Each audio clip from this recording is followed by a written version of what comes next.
Hello, Lose Weight with Macros family. Welcome to a brand new episode with me, your host, Verona, your behavior change nutrition coach, who helps women who are stuck in that never ending, dreaded cycle of yo yo dieting. Today's episode, the secret to staying motivated while losing weight and why most people fail even when they want to succeed, is what we're about to dig into. Stay tuned. Hello, Lose Weight with Macros, the Basics Podcast family. I'm your host, Verona, and if you're new here, welcome to the show. I'm a nutrition coach who believes in the power of real life tools to create healthy habits. I help busy women like you get rid of the stress and emotional eating that keeps you from creating resilient, lifelong habits that, quite frankly, you can trust. Instead of giving you another boring diet or workout plan or bland salad and tell you just to eat a whole heap of salad leaves while your family chow down on your favorite meals in the corner and you are regretfully eating that bowl of dry salad, I'm gonna help you learn how to use macros to lose fat, keep it off, and rebuild that confidence that diets often strip us of. That insecurity, that fear, that no longer feeling confident in our bodies that we know we need to get rid of. Friends, if this sounds like your cup of tea, grab your tea, your coffee, and your notepad and pen, because today's episode, friends, is gonna be a juicy one.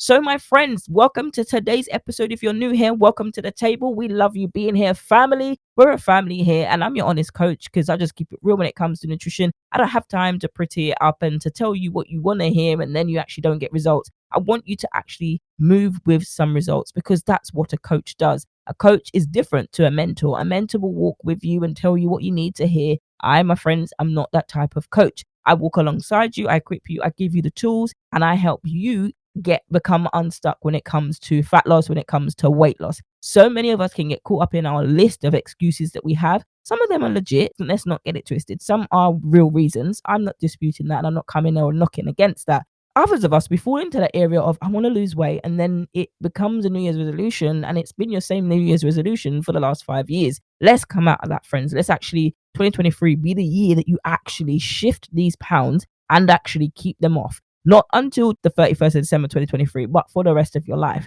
Some of you are going to need my coaching expertise to be able to do that. Some of you can do that and just run with the episodes that I give you. Either way, let's get it done. The secret to staying motivated while losing weight? Well, let's talk about motivation for a hot minute. Motivation is that thing that's highly overrated because people all the time, I'm just not motivated to lose weight. Now, I used to be a personal trainer. I was a personal trainer for my experience only and not really teaching anybody because I just didn't want to teach any clients. I just chose not to do that. I chose to have the knowledge, and I still have the knowledge. Just because you don't have a qualification doesn't mean that you no longer have the knowledge. But have you ever been in this place where you're like, I'm not motivated to work out. I'm not motivated to eat a salad today.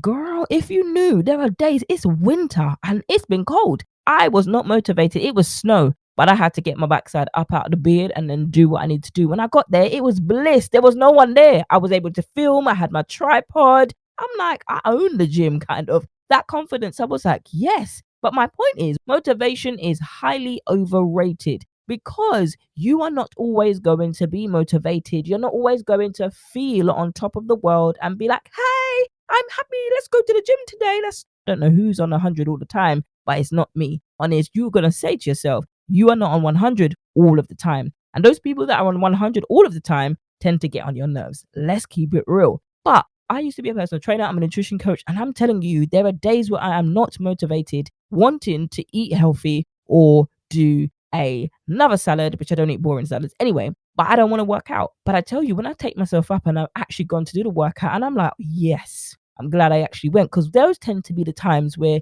you actually enjoy it. The point is, you are never going to be motivated 100% of the time. And if you're following people that tell you you've always just got to be motivated, you're not motivated enough, you don't want it enough, tell them people respectfully, come out my space. I don't need to hear what you're telling me, because right now you're not telling me anything that's blessing my life. It's not actually helping me. It's actually pressuring me to do something. Let me give you an example.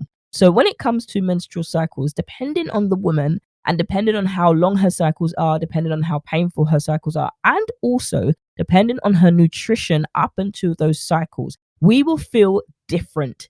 And that also comes into account when it comes to motivation. But when we're in that, just beforehand, you've got the luteal phase and you've got the several phases of your menstrual cycle. And there are different phases and different levels of hormones and estrogen and testosterone and all of those things that are flowing within our bodies. And we'll either have more or we'll have less of a particular hormone than another, which causes the emotional reaction in our bodies. Some of those women who also can have PCOS, but some of you, when you have other underlying health conditions, that can exasperate how your body responds to it. When it comes to that, this also affects your level of activity or your level of wanting to be able to do something. So physically, that could look like you're feeling more lethargic up until the first 3 days before your menstrual cycles. You can feel like incredibly craving for crisps. For me personally, I know it's ready sorted crisps. And I know that between the last 6 days, I'm like, I want food. I want this particular food. It depends on your hormones. It depends on all sorts of things. So my point here is, if you find that you're not motivated, quote unquote, to do something,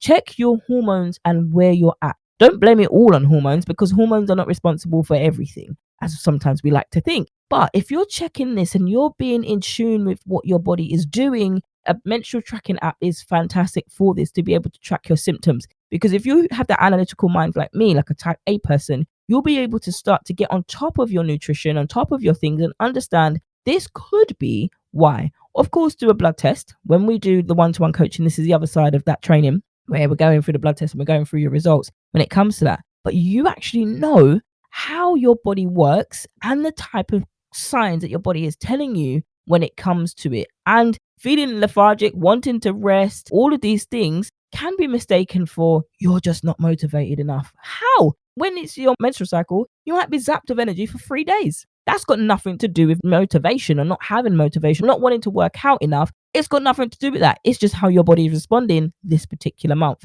My point is here, don't get stuck in the vicious cycle of your dieting. Now, when you're trying to lose weight, it can be all too easy to fall into that diet trap, aka a cycle of starting and stopping diets. And then you stop the diet and then you start again. I've been there. I've done the same thing. And that's one of the reasons why people are tending to do this now more than ever. Now, but then when you start a new diet plan, then you feel so deprived that you give up on it within a couple of weeks. Been there, guilty, got the t-shirt. Then you decide to try something else. I've been there too. Maybe only to get frustrated when the weight doesn't come off when you want it. And then it happens over and over again. And it's like, why? What am I doing wrong? Baby girl, it's not you. It isn't you. But I'm not going to go into this rant here today. The problem is that most people want to lose weight, but they just don't know how. You don't know how to make the sustainable changes that will last you a lifetime, and then helping you feel good about yourself. Not just good, but you look good, you feel good, you sleep good. All of these things come to what we're doing and the choices that we make. But how you can do this, why most people fail when you want to succeed, is because you need to understand why you're struggling in the first place. I help my clients understand why they've struggled with losing weight for so long. It's a key thing. If you've got children, your grandchildren, and any form of children, even if you give them back to the parents at the end of the evening, have you ever heard a child ask you why? They don't just ask you once. Everything you say, why? Why? But why, mummy? But why, daddy? Uncle? Why? Auntie? Why? Okay, because this. And we get frustrated because I said so. But let's reframe that. Their children are looking to us. The only leaders that they know are us, the adults that care for them well. Now, my background is working with children, young people and their families, and I did that for 12 years. And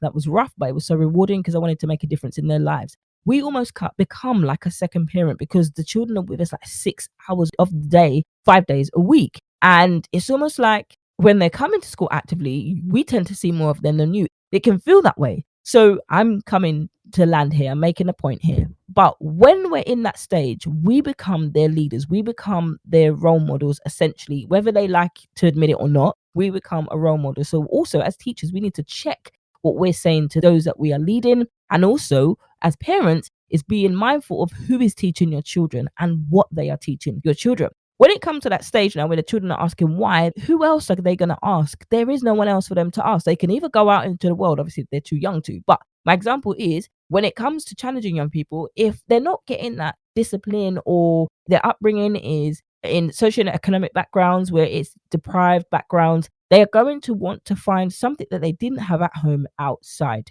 However, it's the same thing when children ask us why. They are looking for an answer from the person that they trust. And that happens to be those who are caring for them, because they do not understand and they're looking to us to teach them and give them that understanding. So that was a long-winded answer.